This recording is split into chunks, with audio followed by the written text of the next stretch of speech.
சாப்பாடு ரெடி. வாரத்தின் முதல் நாள் திங்கக்கிழமைங்க. இன்னைக்கு சாப்பாடு வடித்த சாப்பாடு பார்த்திங்கன்னா பருப்பு, உப்பு பருப்பு சுட சுட சூப்பராக இருக்குது. பச்சை மிளகாய் இதெல்லாம் தாளிச்சுட்டு கடைஞ்சாச்சு. அதுக்கு பார்த்திங்கன்னா புளிக்குழம்பு, வெண்டைக்காய் புளிக்குழம்பு, சவுச்சவு மேலே அரைச்சி வச்சுருக்குங்க, மிளகாய்.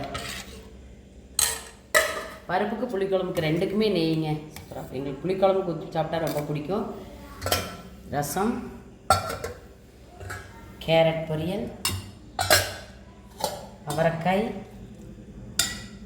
தம்பி 2 பேத்துக்கு குடமிளகாய் தான் டிஃபன் பாக்ஸ் போட்டாச்சுங்க. இது தம்பி 2 பேத்துக்கு ஸ்வீட் கார்னு, மோர் தாளிச்சது. நீங்கள் ஒரு டைம் சொல்லுவீங்க தயிர் எடுத்து அப்படியே சாப்பிடாதீங்க, ஆடை அடிச்சிருப்பீங்க வருங்க. நீங்கள் சொன்னதுலேருந்து இப்போ வெண்ணெய் வருங்க எவ்வளோ எடுத்து வச்சாச்சு. தயிர் தம்பி 2 பேரும் சாப்பிட்டாச்சுங்க. காலையில் இவ்வளோ தான் சாப்பாடு. தம்பி 2 பேத்துக்கு போட்டு வச்சாச்சுங்க. வாங்க சாப்பிட்லாம். பாய்ங்க.